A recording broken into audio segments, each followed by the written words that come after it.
السلام علیکم۔ کیا آپ جانتے ہیں کہ سجدے کی خاصیت کیا ہے؟ ایسا کیا ہے کہ پوری نماز میں سجدے ہی کے متعلق یہ کہا گیا کہ ایک انسان بحالت سجدہ اللہ تعالیٰ کے سب سے زیادہ قریب ہوتا ہے؟ عموماً ہم چیزوں کو دیکھتے ہیں سائنسی روح سے، although کہ جب دین کوئی بات کہتے تو ہمیں بغیر سائنس کو دیکھے اس پر ایمان لانا چاہیے، لیکن چلیں سائنس کی روح ہی سے دیکھ لیتے ہیں کہ سجدے کی خاصیت کیا ہے۔ سائنس یہ کہتی ہے کہ ہمارے دماغ کے 4 لوبس ہیں اور ان میں سے بالکل فرنٹ والا ہمارا فرونٹل لوب ہے، اور یہ فرونٹل لوب وہ حصہ ہے جو ہمارے فیصلہ کرنے کی صلاحیت، جو ہمارے سوچنے سمجھنے کی صلاحیت، جو ہماری میموری اور ہماری پرسنالٹی کو ڈیولپ کرتا ہے۔ جانوروں میں یہ حصہ چھوٹا اور انتہائی کمزور ہے، یہی وجہ ہے کہ نہ تو وہ فیصلہ سازی کر سکتے ہیں اور نہ ہی لیڈرشپ، لیکن انسانوں کا یہ حصہ وہ حصہ ہے کہ جو ایک انسان کو فیصلہ کرنے کی صلاحیت دے رہا ہے، یعنی ہمارے فیصلے یہاں سے ہو رہے ہیں، یعنی ہماری جو پرسنالٹی بن رہی ہے وہ یہاں سے بن رہی ہے، یعنی جو پرابلم میرے اوپر آیا ہے اس پرابلم کو جو میں ٹیکل کر رہی ہوں وہ یہاں سے کر رہی ہوں۔ اسی طرح سے ججمنٹ یا اسی طرح سے کوئی بھی اہم معاملہ جس کے اندر میں انوالو ہوں اور اس کے اندر میں اپنی سوچنے سمجھنے کی صلاحیت کو استعمال کر رہی ہوں وہ یہاں سے۔ اب مزے کی بات کیا ہے کہ جب ہم سجدہ کر رہے ہیں تو ہم اپنے اس حصے کو زمین کے اوپر جھکا رہے ہیں اور ہم اللہ کو یہ بتا رہے ہیں کہ یا اللہ، وہ حصہ جس کے باعث میں خود کو بڑی مختار سمجھتی ہوں کہ میں یہ ہوں، میں وہ ہوں، میرے اندر یہ قابلیت ہے، میرے اندر وہ قابلیت ہے، میں یہ کر سکتی ہوں، میں وہ کر سکتی ہوں، میں اتنے لوگوں سے آگے ہوں، اتنے لوگ مجھ سے نیچے ہیں،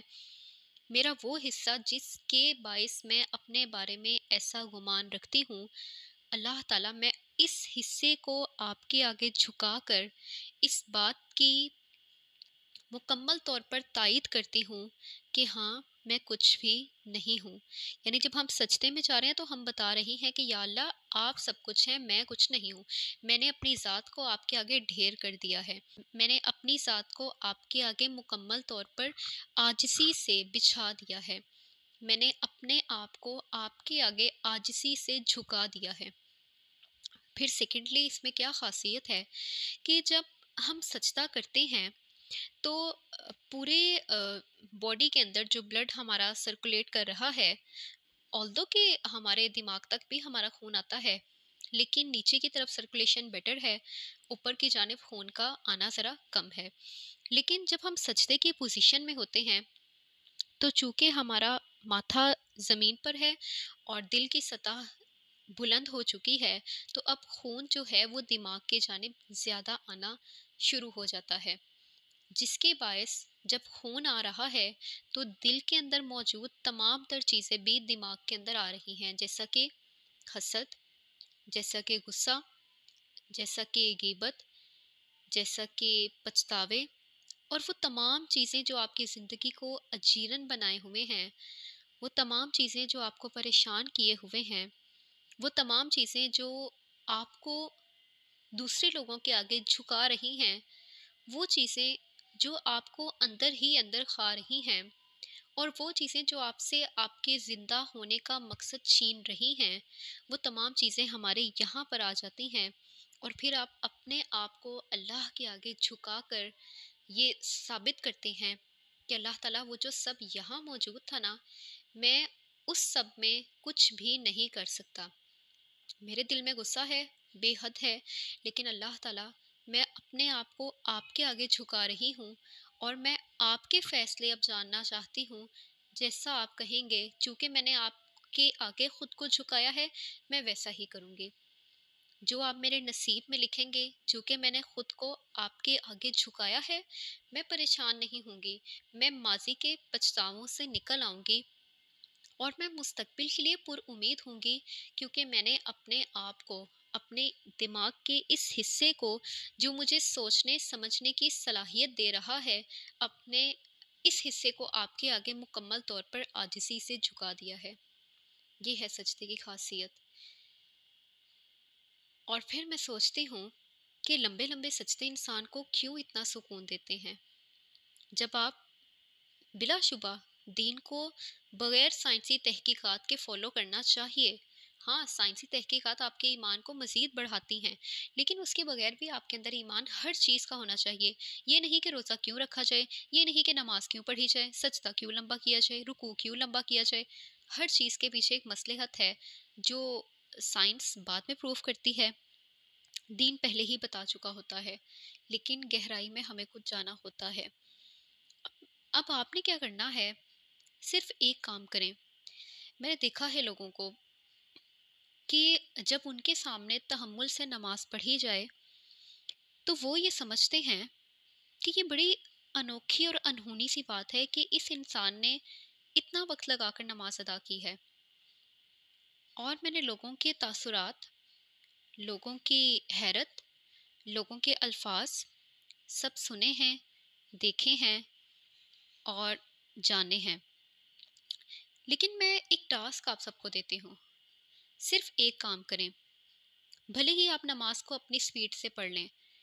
لیکن آپ نماز پڑھ کے ایک لمحے کے لیے سوچیں کہ کیوں نہ ایک سجدہ اللہ تعالیٰ کے آگے کروں۔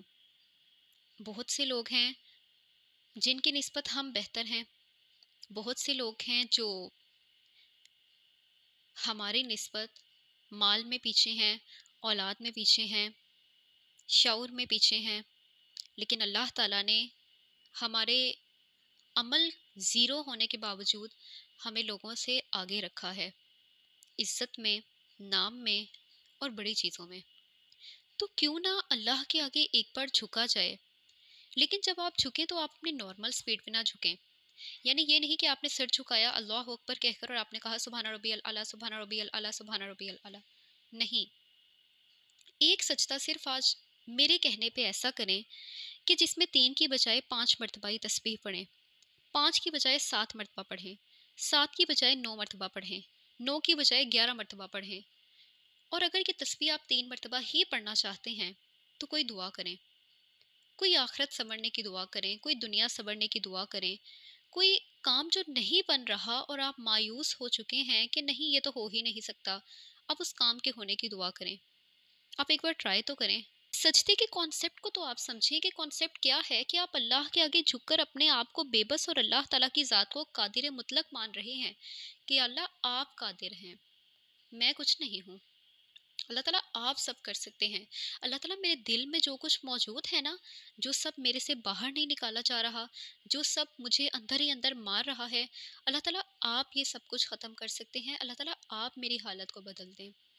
آپ ایک بار اللہ کے آگے جھک کر اللہ سے مانگے تو آپ سجدے میں صرف اپنی نارمل سپیڈ سے تھوڑا سا ٹائم بڑھا دیں۔ اگر آپ کا سجدہ 1 سیکنڈ کا ہوتا ہے، لوگوں کا ہوتا ہے، مجھے بڑی حیرت ہوتی ہے کہ لوگ سجدہ بھی اتنا سپیڈلی کر سکتے ہیں، لیکن پھر میں سوچتی ہوں کہ ماضی میں نے بھی کیے ہیں، اس لیے پھر میں پر امید ہو جاتی ہوں کہ میرے جیسا انسان اگر بدل سکتا ہے تو لوگ تو مجھ سے اتنے اتنے بہتر ہیں، وہ تو بلا شبہ بدل سکتے ہیں۔ تو صرف ایک بار ایسا کر لیں کہ وہ جو آپ کا 1 سیکنڈ کا سجدہ ہے نا، اس کو 1 منٹ کا کر لیں۔ دن میں ایک سجدہ آپ کسی بھی نماز کے بعد ادا کریں، شکرانے کے طور پر کر لیں، ویسے ہی کر لیں، جس میں آپ جھکیں، تسبیح کو تھوڑا بڑھا دیں، 3 کی بجائے 5 7 9 کر لیں، یا کوئی دعا پڑھیں، قرآن کی کوئی دعا جو آپ کی حالت سے متعلق ہے۔ آپ کو لگتا ہے میری دنیا بڑی بہتر جا رہی ہے، مجھے آخرت سنوارنی ہے، دعا پڑھیں۔ آپ کو لگتا ہے میری زندگی میں یہ مسئلہ چل رہا ہے،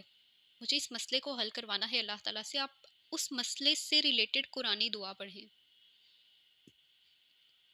آپ کے اپنے کوئی ذاتی مسائل چل رہے ہیں، آپ ان مسئلوں سے متعلق دعائیں پڑھیں۔ آپ ایک بار ٹیسٹ تو کریں سجدے کی پار کو۔ اتنی گہری بات ہے کہ جب آپ سجدے کی حالت میں ہیں تو آپ اللہ تعالیٰ کے سب سے زیادہ قریب ہیں۔ اتنی عاجزی بندہ دکھا رہا ہے تو کیسے ممکن ہے کہ اللہ تعالیٰ اس کو کچھ عطا نہ کرے؟ کیسے ممکن ہے کہ اللہ تعالیٰ اس کے پرابلمس کو سولو نہ کرے؟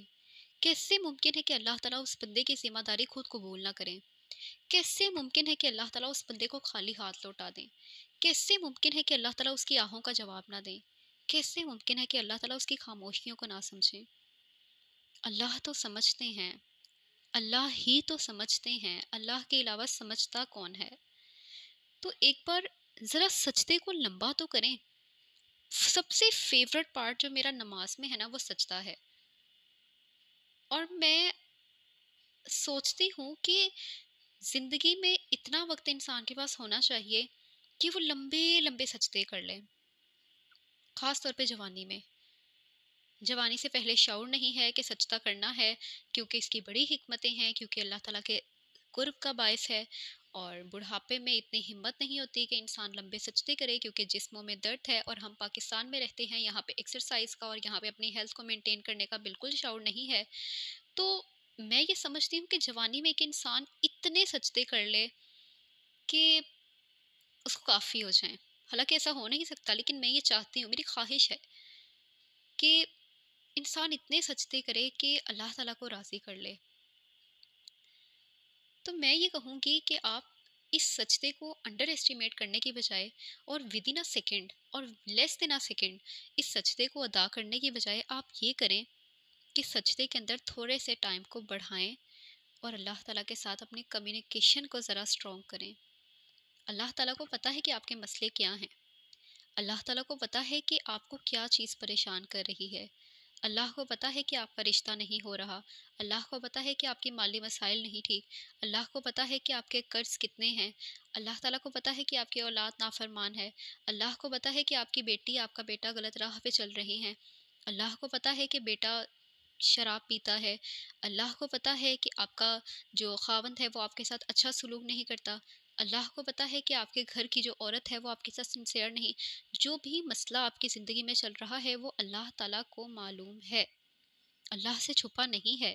لیکن جب اللہ تعالیٰ اس خواہش کا اظہار کرتے ہیں کہ بندہ میری طرف آئے، تو آپ کیوں نہیں جاتے اللہ کی طرف؟ یہ کہاں سے الفاظ ہم نے سیکھ لیے کہ اللہ کو تو سب پتہ ہے تو اللہ تعالیٰ ہمیں دے دے؟ ایسے تو نہیں ہوتا۔ آپ بادشاہ کے دربار میں جا کر یہ تو نہیں کہتے کہ بادشاہ سلامت، آپ کو تو پرابلم پتہ ہوگا میرا، کیونکہ آپ تو بادشاہ ہیں تو آپ میرا پرابلم سارٹ آؤٹ کر دیں۔ ایسے تو نہیں ہم کرتے۔ ہم تو اتنی عاجزی سے بادشاہ کے آگے جھکتے ہیں اور اپنی التجا پیش کرتے ہیں، تو اللہ کے آگے کیوں نہیں؟ اللہ کے آگے کیوں نہیں؟ اللہ تعالیٰ ہی تو سنتا ہے، اللہ تعالیٰ ہی تو جانتا ہے، اللہ تعالیٰ کی خواہش ہے کہ بندہ مانگے۔ کون ہے جو ناراض ہوتا ہو اس بات پر کہ اس سے مانگا جا رہا ہے؟ میرا نہیں خیال کہ اس دنیا میں کوئی آپ کو اتنا سنسیئر انسان، کوئی اتنی سنسیئر ذات ملے کہ جو آپ سے اس بات پہ ناراض ہو کہ تم نے مجھ سے مانگا ہی کچھ نہیں۔ صرف اللہ ہے جو ایسی اتنی بڑی بات کہتا ہے، بندہ مانگے، بندہ مانگے، رات کے پچھلے پہر اٹھ کر مانگے۔ ایک سجدے کا ٹائم فکس کر لیں، اور اگر وہ سجدہ پچھلے پہر کا ہو تو میں کہتی ہوں کہ آپ باقی تمام دنیا والوں کی نسبت ایک الگ ہی مقدر لیے ہوئے ہوں گے۔ واللہ، واللہ آپ کا مقدر دنیا کے تمام انسانوں سے بالکل مختلف ہوگا اگر آپ اللہ تعالیٰ کے آگے ایک سجدہ رات کے پچھلے پہر کر لیں، جس میں آپ کی چاہے دعائیں ہوں، التجائیں ہوں، آرزویں ہوں، منتیں ہوں، سماجتیں ہوں، آپ کی ریکویسٹ ہوں، اللہ تعالیٰ یہ کر دیں، اللہ تعالیٰ پلیز یہ کر دیں، اللہ تعالیٰ پلیز یہ کر دیں، جو بھی پرابلم ہے آپ اللہ کو بتائیں، اللہ تعالیٰ حل کریں گے، لازمی کریں گے۔ تو سجدے کو انڈر ایسٹیمیٹ نہیں کرنا۔ سجدے کی حالت میں آپ نے اپنے آپ کو اللہ کے آگے صرف یہ نہیں کہ جسمانی طور پہ جھکانا ہے، اپنے دل کو جھکا دیں اور کہیں کہ ہاں جی اللہ تعالیٰ، میں اس سجدے کی جو حقیقی مقاصد ہے نا ان کو پورا کرتی ہوں۔ میں واقعی ہی پورے دل سے، پورے ایکٹیو حالت میں اللہ تعالیٰ میں آپ کے آگے جھک رہی ہوں، میں اپنے ہوش و حواس میں آپ کے آگے جھک رہی ہوں، کیونکہ میں نے آپ کے آگے جھکنا ہے۔ کیوں جھکنا ہے؟ کیونکہ اللہ تعالیٰ کے در پر جو جھکتے ہیں وہ دنیا والوں کے آگے پھر نہیں جھکا کرتے۔ تو اللہ کے آگے جھکیں اور اس سجدے کی پار کو محسوس کریں، اور پھر دیکھیں کہ آپ کی زندگی کیسے بدلتی ہے۔ اللہ تعالیٰ ہمیں مخلص بندوں میں شامل فرمائے اور اپنا قرب عطا فرمائے۔ آمین۔ السلام علیکم ورحمۃ اللہ وبرکاتہ۔